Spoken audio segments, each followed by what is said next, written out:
Hey everyone, welcome back. Dr. Brooks here. We are on to the hip, groin, and pelvic region. This will be it for the lower extremity. Next up, we will start on the shoulder and work our way out. So we are rapidly approaching the end of the course. After this, we just have 4 more lessons left. So hopefully you're keeping up. And as always, if you have any questions, give me a shout. So we're going to kind of break this lesson up into 2 components. We'll look at the thigh first and then hip and pelvis second. And as always, we'll look at general assessment, some basic evaluation techniques, and then the conditions and their management that we deal with at both the thigh and the hip and pelvis. So as before, our on-site assessment involves our primary survey. We want to rule out any immediate threat to life, so airway, breathing, circulation, any severe bleeding. Honestly, we don't deal with hip-thigh injuries that are life-threatening very often in athletics. Might have these in automobile accidents, like hip dislocation, things of that sort, but not terribly prevalent in athletics. Just last fall, one of our students actually was present when a high school football player at a nearby school did suffer a hip dislocation, and he had to be care flighted back to Lubbock for treatment. So it does happen, but it's not terribly common.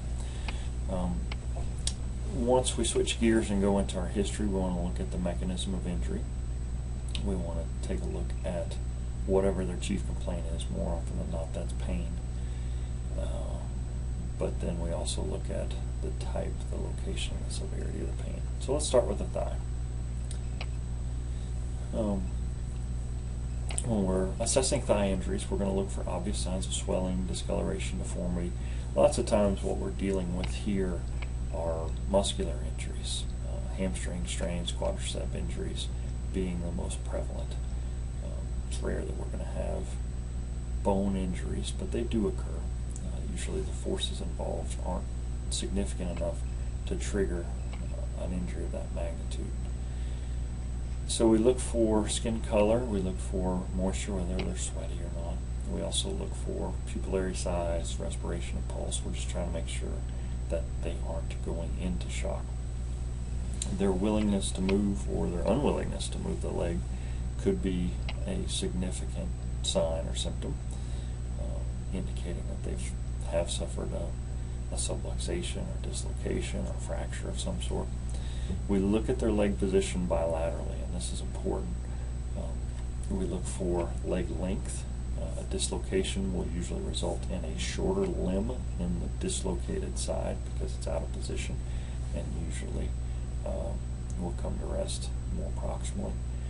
If they are externally rotated and unwilling to move, then we consider that a fairly decent sign of an anterior hip dislocation. What happens is that head of the femur comes out and comes to rest anterior to the acetabulum. As it does so, it externally rotates and kind of locks into that position. If they're medially rotated, that's usually a posterior hip dislocation. They kind of slip out and come to rest behind.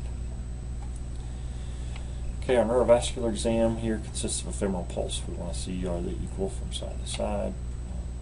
We want to make sure that they're strong and steady. Any obvious sign of a fracture or a loss of sensation, a loss of motor function, that would be indicative of a neurological compromise. That's going to be referred. We're not going to mess with that. Sometimes this could be referred pain. They could have a severe back injury, and it could manifest as thigh pain or a loss of motor function. But these are going to be kind of load and goes. We're not going to stay and play with these. Palpation here, we're going to basically, as before, make our way systematically up through the bony structures. It's pretty easy in the thigh. We're basically talking about the femur and its various parts, and palpate the muscular insertions, looking for deformity, looking for provocable tenderness. Once we've ruled out a fracture or dislocation, then we'll test their range of motion. We want to make sure that they have active range of motion, not just passive. That will give us some clues as to the neurologic function. And then we're going to help them off the field in that PRN, if you're not familiar with that as needed.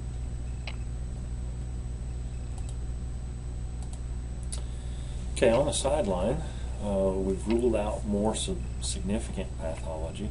We start to go into our more focused clinical exam. And this helps us determine how severe the injury is, which structures are involved, and whether or not they're going to be able to return to play. So our hops for the thigh is similar to what we talked about with the knee and with the ankle. What was the history? Was it a sudden onset or kind of a steady onset that might indicate they've had a chronic injury? Do they have a previous history of injury? Do they remember a specific mechanism? Was their pain sharp or dull, constant or intermittent, localized or diffuse? These are all questions the patient should be able to answer for us pretty easily. And as we're documenting these, almost all of this information is going to be subjective in nature. As far as our observation, we look for symmetry from side to side. We look for the overall size, and we may do a girth measurement here. We're looking for deformity. In the case of a hamstring tear, a significant strain, there may actually be an obvious divot where the muscle tissue is not continuous.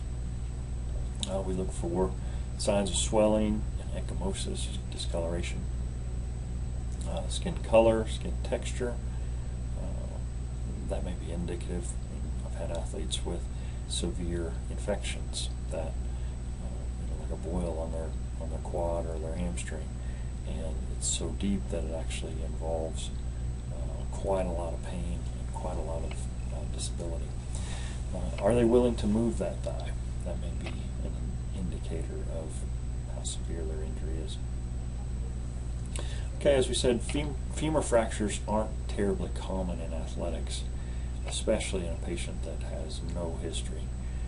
They generally involve the kind of the middle third, the shaft of the femur, the diaphysis, and they require quite a lot of force in order to occur.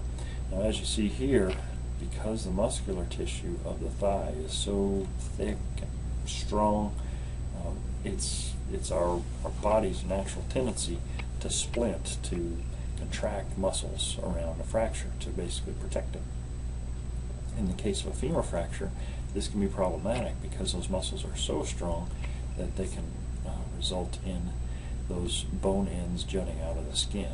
Okay, so this is actually a medical emergency. Unlike most fractures, this is not one where we can just splint them and kind of haphazardly take our time in getting them care.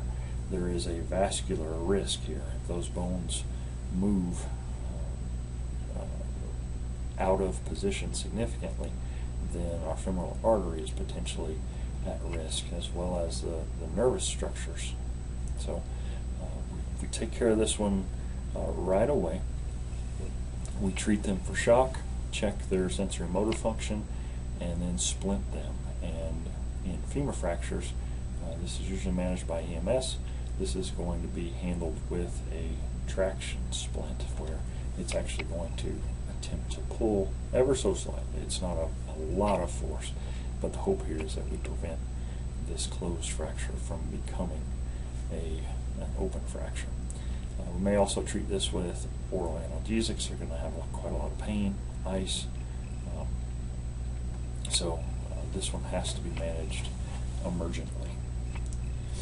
Femoral stress fractures, on the other hand, unlike an acute fracture, these are overuse injuries. You see this most often in athletes who do a lot of downhill running or do quite a lot of jumping.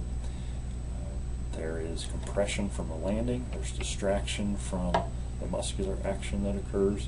So if they're not monitoring their training appropriately, then this could become a risk.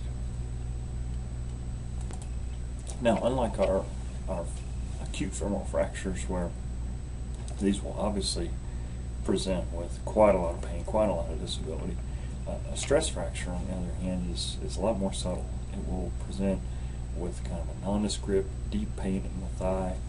The X-ray early on probably won't reveal anything, just like we talked about with stress fractures in the distal lower extremity. But over time, eventually it will reveal a fracture. More frequently than a stress fracture in the diaphysis of the femur is a stress fracture in the neck. That angulation introduces the possibility for repetitive force to result in some compression. So that is a little bit more common. We're going to manage this with analgesics, non-steroidal anti-inflammatories, and in particular the optimal loading here is important. Range of motion and progressive resistance exercises will be incorporated as tolerated, and as long as they are pain-free throughout the range, we can do that.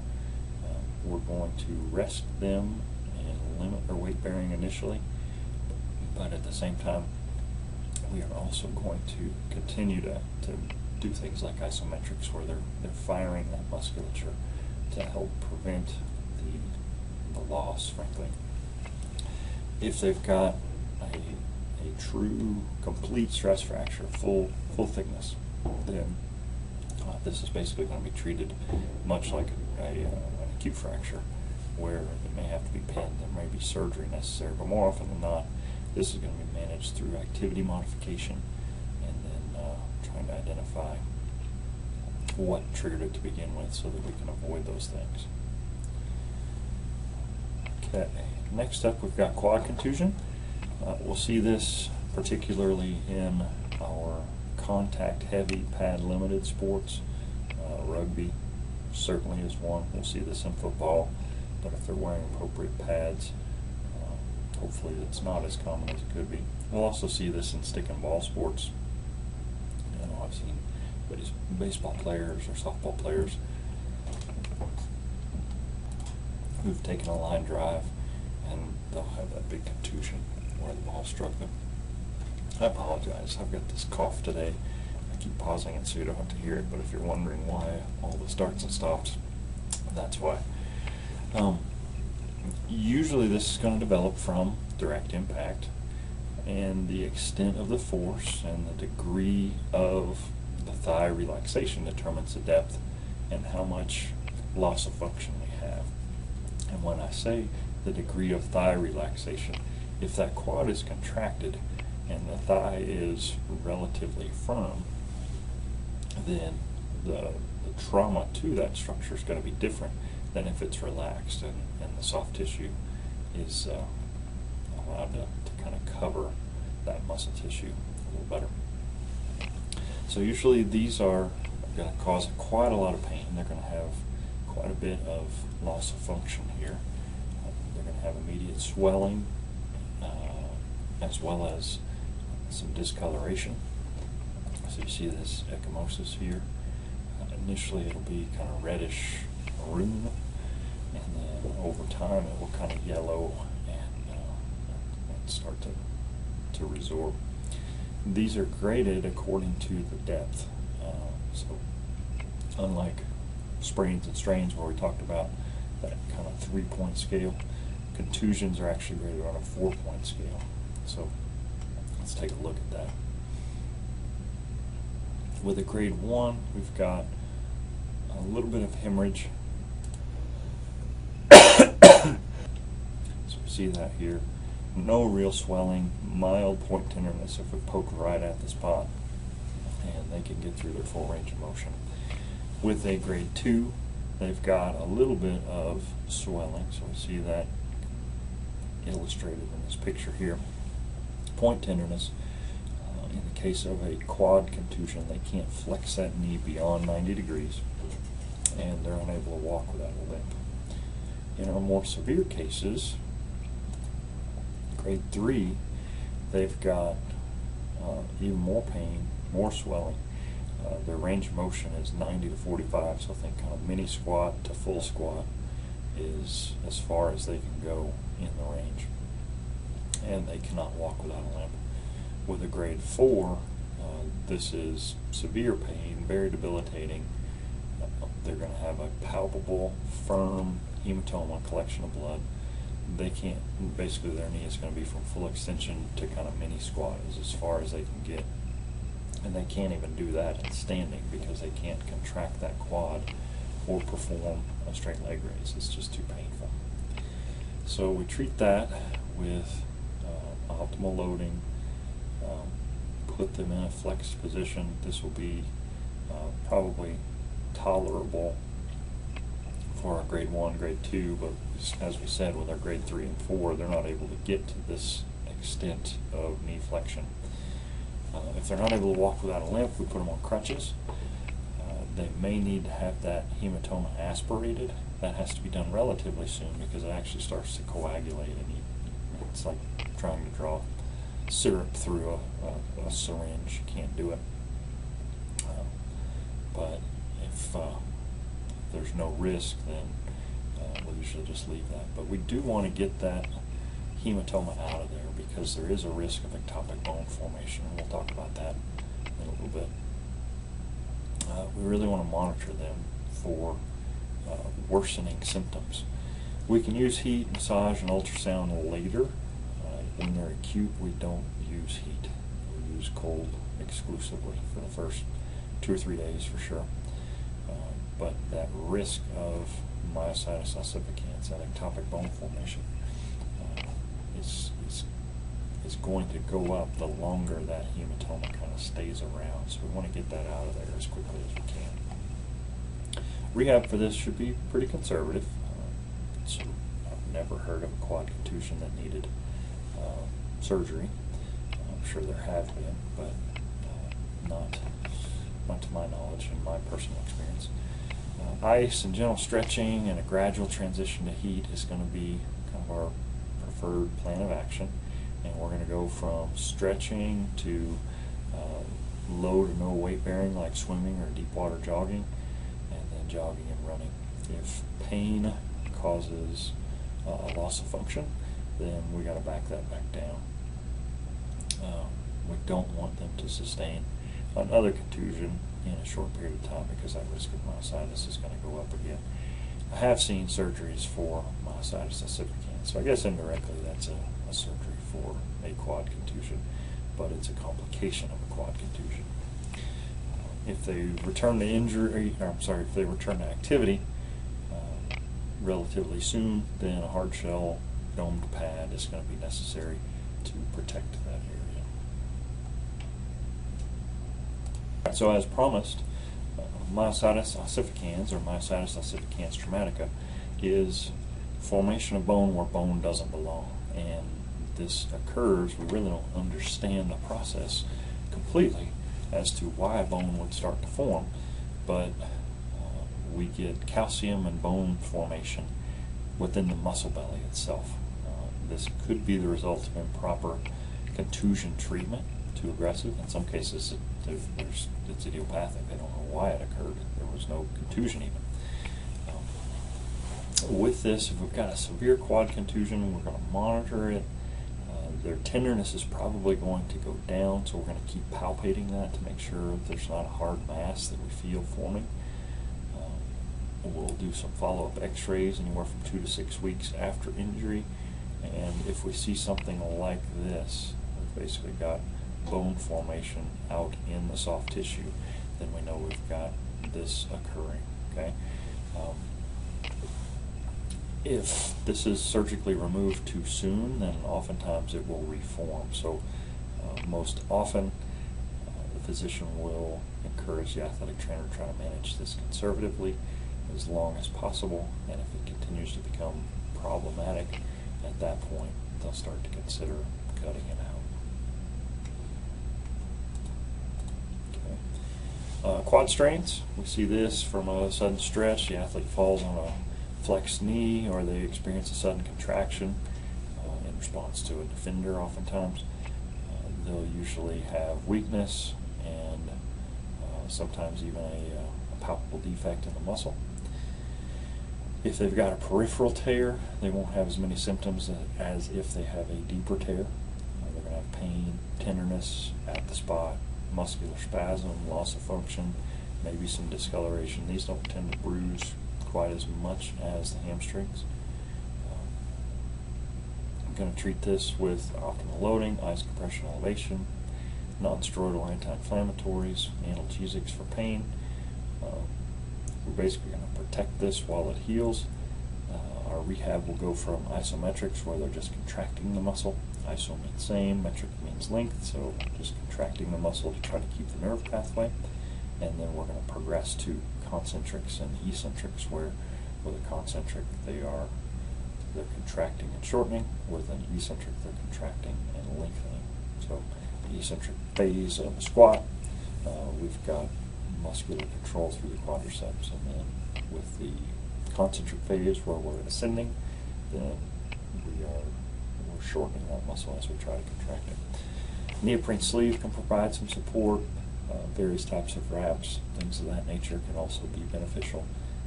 Even sliding shorts or compression shorts can be helpful here. With hamstring strains, this is our second most common thigh injury. Lots of theories as to why some athletes seem to be more likely to sustain hamstring strains than others. Hamstrings and quads work together, so first thing we look at is what's the muscular balance between the quad and hams. We should have about a 60-40 relationship between the quadriceps and the hamstrings. If they get hamstring dominant and we get closer to 50-50, then there's an increased risk of injury there. Now we know the hamstrings are two joint muscles, so they change in role from hip extensor proximally to knee flexor distally. So these the risk of injury can go up depending on the mechanics of the patient. So we know that a distance runner who rarely gets into end range hip extension is going to use that hamstring more for knee flexion. They're going to use the glutes for hip extension. Whereas a long jumper who gets into the absolute end ranges of hip extension, they're going to use the hamstring more as a hip extensor along with the glute, whereas the knee flexor really isn't as important. Lots of times we'll see pain within the muscle belly itself. If it's out more at the origin and insertion, then we'll be able to palpate that on the tendon. They'll have some capillary hemorrhage pain. We said these tend to discolor more than our quadriceps. With a grade 1, they're going to have some soreness during movement and some point tenderness. We consider this like a fifth of the fibers have been torn. With a grade 2, this is a partial tear. They'll usually be able to tell you they felt a sharp snap or a tear, severe pain. And here, close to 3/4 of the muscle fiber or the muscle itself is torn. And then in a grade 3, this is a rupture. It completely tears. Lots of hemorrhage, lots of disability. They may still be able to flex, but it's because synergists are assisting in the action. We're going to treat this again, just like always, with our muscular strains. Protection, optimal loading, nice compression elevation, NSAIDs for inflammation, and analgesics for pain. With a grade 1, we want to be cautious here because even though these are minor, we don't want to put them back out into full activity until their complete function is restored.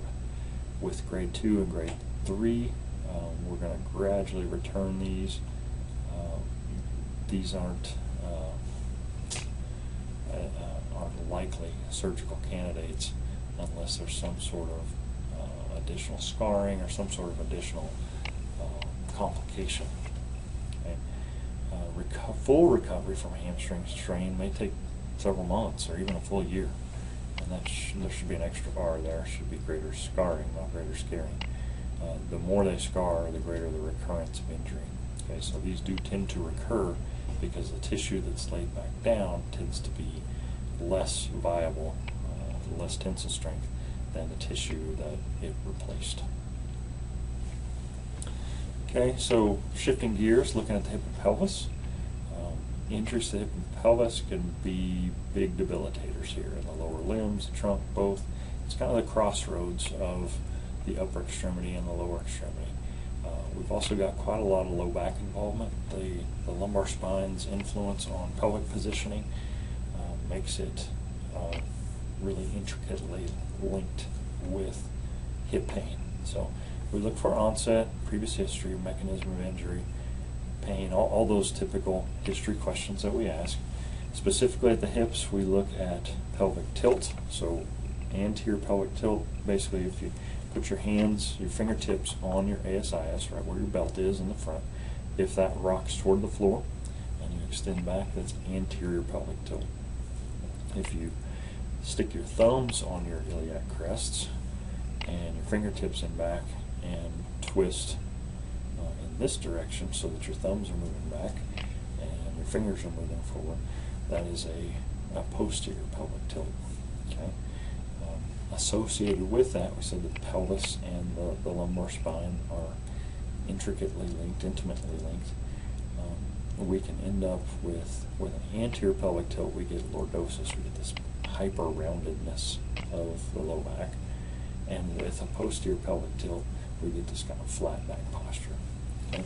We also look at the knees, the patella, the feet, because we know that even something as simple as a fallen arch can manifest as hip pain because we lose shock absorption there. Now, I've already kind of talked about these structures like you know what they are. ASIS, anterior superior iliac spine. These are the kind of bony prominences just under your belt in most people. PSIS is more medial. It's in the back, posterior superior iliac spine, a little harder to feel. Iliac crest is just kind of the crown of your hips on the sides. Okay? So during assessment, we may have them stand on one leg, and we're looking to see can they maintain their pelvic positioning even though they're not supported on both sides. We also have them walk around a little bit, walk, sit, and we're looking for pain as a result of distortion from movement. So we really didn't talk about any special tests for the thigh because really all we talked about were fractures and strains. So with a fracture, you're probably going to see it, unless it's a stress fracture. With a strain, you're just going to have weakness. At the hip, quite a lot more structure here, more things that can go wrong. So the first things we look at is how their muscular flexibility is at the hip. So we'll do what's called a Kendall test. It's a test for rectus femoris tightness.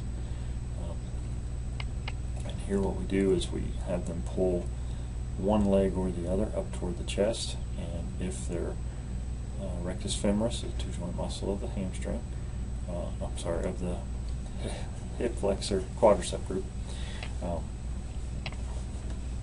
two joint muscle of the quad group, it is a hip flexor. If it's tight, then this leg will come off the table as they pull the opposite leg to the chest. Okay. With a Thomas test, this is basically a modified version where a clinician is going to do pretty much that same thing, and we're looking to see that same thing. If they've got a hip contracture, their hip flexors are tight, then they're not going to be able to maintain a hip neutral position. Okay, an Ober's test. This again was hyperlinked. If you can see that URL there, you can see this in action. This is basically a test for a contracted tensor fasciae lata or IT band tightness. So what we do here is put the patient sideline, we pull their hip back into extension, and then we let our hand move out of the way, and we look to see when we pull that hand out of the way, does the knee adduct? Okay? If they are normal, they should adduct. If they're tight, they're probably going to stay stuck in this kind of abducted position. Trendelenburg's test is basically just a single leg stance, and we're looking at their pelvis. This would be a positive test. This would be a negative test. If I'm standing in single leg stance, my non-support side, I should be able to hold that relatively straight. So PSIS, iliac crests, look at those and see. As long as they don't dip, then it's negative. If it does dip on the non-supported side, then that's a positive test for weak glute medius. Piriformis is a deep rotator at the hip, and lots of times we'll have problems here because of its location relative to the sciatic nerve. And if the piriformis is tight, and lots of times we can suffer from what's called piriformis syndrome, where we get burning, sharp shooting pain in the buttock down the leg. Okay. So with this test, we internally rotate them. We can put them on the uninvolved side and adduct. And what we're looking for here is the ability to provoke their pain. So deep buttock pain would be indicative of a positive piriformis test. Now, as we said, leg length can influence our assessment. This can also be the source of our hip and low back pain, whether or not our patient has a functional or a structural leg length discrepancy. With an inactive individual, a difference of more than an inch may produce symptoms. They don't run, jump, that kind of thing. But in an active individual, a difference as little as 1/8 of an inch can cause symptoms. Okay, so identifying whether or not our patient has a difference structurally can be important. Okay, so we can have what's called a structural leg length discrepancy, where one leg is physically longer than the other, and we can have a functional leg length discrepancy, where the posture of the patient's pelvis makes it look like one leg is longer than the other, when in fact it's just positional. So anyone can lay on a bed or lay on the floor and try to hike one hip closer to the shoulder, and it looks like one leg's longer than the other, but it's not. It's just positional. Okay, so we measure that 2 ways, and that will tell us. So we find that ASIS, and we measure all the way down to the medial malleolus. Okay, so this measurement and this measurement would tell me whether or not they have a structural leg length discrepancy. Okay, so we see this here. Okay, so we're actually measuring one leg's length compared to the opposite leg's length. Now, if we want to see whether or not they've got a functional leg length, so let's say this is the same, but because of the way the patient's positioned, let's say they've got a contracture on this left side, and their hip is kind of hiked toward that left side. So to measure that, we use the belly button as our common reference point and measure distally to the medial malleolus. So you can see here, if this pelvis were rocked upward, if we kind of hike our hip, we can alter this, make one side shorter than the other. That's functional. That's just basically positional.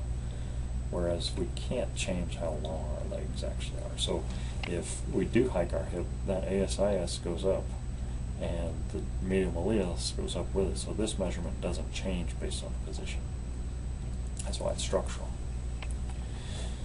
Alright, so with a posterior hip dislocation, we usually have force exerted at the knee through the femoral shaft, and the head of the femur gets driven back posteriorly. This is sometimes called a dashboard injury. We talked about the PCL as a dashboard injury. Well, let's say their knee is flexed.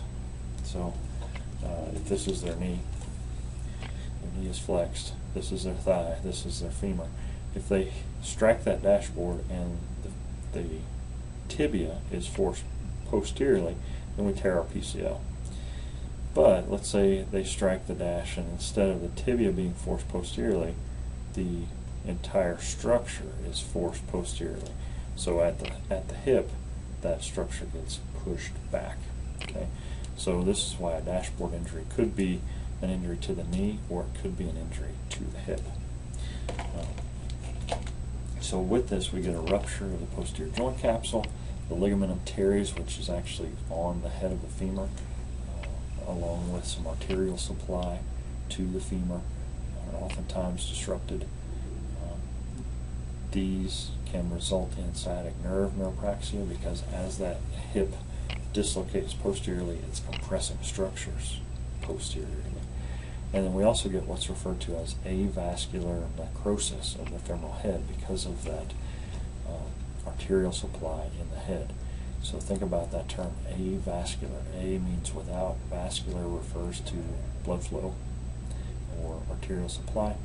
and necrosis is tissue death. So basically we get tissue that dies. The femoral head itself is actually dying because it's lost blood flow. Okay, with a posterior hip dislocation, we oftentimes see them kind of in this scissors position where the femur is adducted and internally rotated. The hip and knee are flexed, and it basically looks like that extremity is shortened on that injured side. They've got a prominent greater trochanter, and you can kind of see that femoral head in their buttock. Usually they're going to be laying on their back for this one, so it's going to be hard to see that, but you may be able to palpate that. Okay, so we see here, so this is an oblique view. We can see the femoral head is in, the ball is in the socket on this side, but you see the socket here and the ball is outside of it. So this, they're in this flexed position. That femur has been forced back and the head popped out of the socket, basically. We're going to splint these in the position that we find them, activate EMS, and transport them ASAP. There is a risk for vascular compromise here, so this is kind of a big deal. With an anterior hip dislocation, they've got abduction and external rotation of the femur. Lots of times we'll see this instead of a dashboard injury. They'll be running and cutting, they'll be kind of out of position, and maybe they receive a blow to the hip as that occurs, and we get this anterior movement. We also see the risk of avascular necrosis with this one. The obturator or femoral nerve may be involved because that femoral head is coming anteriorly. With this one, we see them in this kind of helpless position. The femur is abducted and externally rotated, kind of this figure 4 position. The femoral head kind of comes to rest in the obturator foramen here, and they're kind of flattened in the lateral hip because basically the head of the femur is not in the position that it should be. Okay. We really don't do any special tests with this one. You kind of know. We're going to manage this the same as our posterior hip dislocation. Immobilize them in the position we found them and transport them right away. An intertrochanteric fracture of the proximal femur. This is still a femur fracture. It's still a big deal, but unlike kind of a mid-shaft fracture that we talked about in the thigh, there's not as great of a risk for this becoming an open fracture. It's non-displaced. Usually they're not going to be able to bear weight on it for sure, but the risk of this becoming open and the risk of vascular compromise is quite a bit less than with that mid-shaft fracture. Usually this is going to be a direct blow to the hip. They take a helmet during a tackle. Could also be torsion forces. They plant, twist, and sustain that injury. Okay, with this, their femur will be usually externally rotated. This may be difficult to differentiate from hip dislocation. Their pain and their presentation may be similar, but the key is that femoral head is still where it's supposed to be. It's away from the joint and more distal, albeit still really proximal. It's close to the joint. It's not in the joint. Okay, there's no special tests for this. We're going to immobilize them and transport them. Okay, that leads us to a SCFE, slipped capital femoral epiphysis. We see this in adolescent males. We see this in individuals who are kind of on the opposite ends of the spectrum in terms of body composition. If they're tall and really thin, they probably lack supporting structures. If they're tall and obese, then they've got extra load and force here.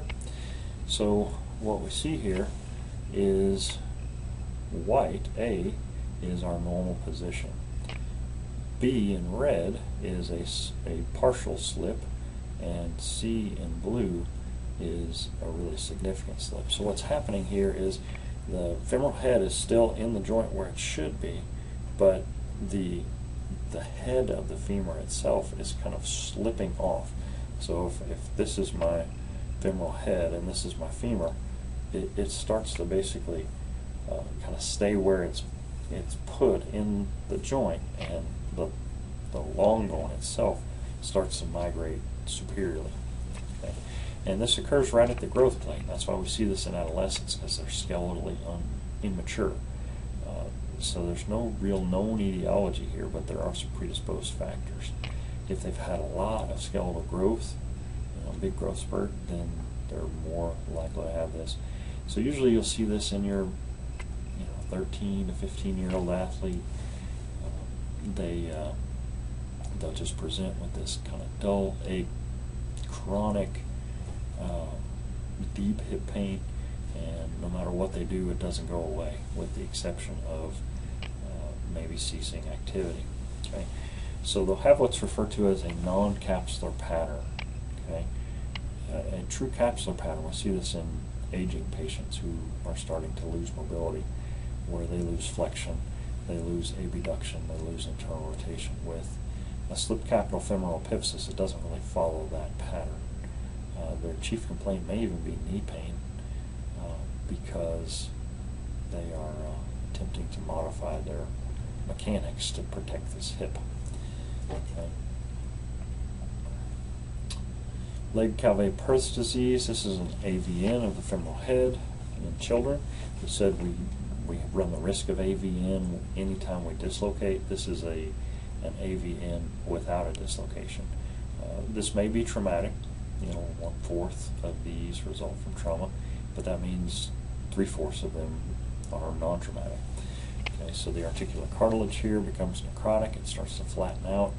They're oftentimes going to limp. They've got pain in the groin. They can refer all the way up the abdomen or even down to the knee. Depending on the severity of their injury, they may be limited in range of motion. So what you see here is that femoral head is kind of flattened out, kind of crushed in.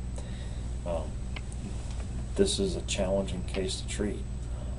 If that femoral head dies, then they're going to end up with arthritic changes in that joint at a very, very young age. So usually optimal loading here is no loading. So this is one of the few cases where rest is actually one of the better treatments, just to allow that to get better. Early treatment will allow that head to hopefully reossify and revascularize. If we don't treat this early, then they're going to end up with permanently misshapen femoral head and severe osteoarthritis. Okay, an avulsion fracture at the greater troch. This is due to violent muscular contraction through the glute medius and minimus.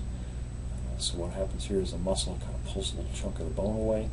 We get disruption in the epiphyseal plate if they're a young patient. They're going to have pain and point tenderness, weakness with resisted hip abduction. This little graph here, diagram, shows you common sources of pain. So in the case of a greater troch avulsion, it's going to be right at the tip. But we also know we've got lots of bursa in the hip as well, so there could be other issues here at the same time. So greater troch, usually a hip rotator, gluteus medius, gluteus maximus. Lesser troch, iliopsoas, ischial tube, hamstrings. Groin pain is going to be adductors, gracilis, or the joint structure of the symphysis pubis itself. AIS we really can't palpate very well. The anterior inferior iliac spine. ASIS, we've already talked about its role in leg length discrepancy. That can be the sartorius or the TFL, and then the iliac crest is for abdominal muscles. Alright, that leads us to groin strains. This is one of the most difficult problems to diagnose. Is it just a groin strain is really the question. If they've got deep medial pain, oftentimes they will have a muscular involvement for sure, but the question is there skeletal involvement? Is it more than just a groin strain? we see this basically anytime they are in a single leg stance position. We're putting torque through the pelvis. You've got to think of the pelvis as two bones joined centrally, and anytime we're on one foot or the other in a single leg stance position, we're putting torque through that pelvic girdle. So the question is, are they stable enough to be able to sustain that kind of force? So this may occur from an active movement. They'll get pain, weakness, internal hemorrhaging. We'll treat this with optimal loading. We can use something like this Kramer groin strain brace. Rest is critical. We're going to use our modalities to treat their pain as needed. We do delay exercise until they're pain-free. There is a risk here if we try to put them back too soon that we can end up with what's called a symphysitis pubis, where the joint itself is actually irritated. Trochanteric bursitis, bursa are there to protect structures from impinging on or otherwise interfering with bony prominences usually. This can be a result of a direct trauma. It can also be a result of tightness in the muscle causing extra compression between those structures. So we see the TFL is going to be right here. We really don't see it on this diagram. And then IT band is here. And then we see that greater trochanteric bursa is kind of sandwiched between the bone and that IT band. If that band is really tight, then it's going to compress that structure. It's sometimes referred to as snapping hip syndrome, because as that bursa swells, it is more likely to be traumatized. So it results in a snapping as that IT band kind of crosses over. Okay, so they'll usually report with local pain, tenderness on palpation, inability to lay on their side because it hurts. They'll have some pain and crepitus during flexion extension, pain with passive internal and external rotation, and they may even have an audible, palpable snap while they walk or run. Treat this with cold. We're going to modify their activity. They may need aspiration or infiltration with a local anesthetic. Iontophoresis is a specific modality where we try to drive some medication into the tissue. We're going to look at their biomechanics. Okay? Orthotics may be helpful here. Definitely some lengthening techniques to that IT band and tensor fasciolata can be helpful. Just two left, iliopectineal bursitis, the same type of pain. It's bursal pain, but instead of being the trochanteric, iliopectineal is going to be more anterior. Okay, so instead of it being out on the lateral part of their hip, they're going to feel it more in their lateral anterior groin. It's not central, it's not right in the symphysis, but it's in the anterior joint. And we're going to treat this the same way. Last one, hip pointer. This is usually a result of a fall or a collision. We'll see this in hockey. They slam into the boards, or in football, they take a helmet. Collision in baseball or softball, same thing. This can be really debilitating, but we treat this just like we treat our quad contusion. Okay, we try to get that swelling out of there and the discoloration to change as rapidly as possible. Monitor this for myositis every once in a while. This may need an injection to resolve, but more often than not, we can manage it ourselves. All right, so that's it for hip and thigh. Tune in next time, and we will go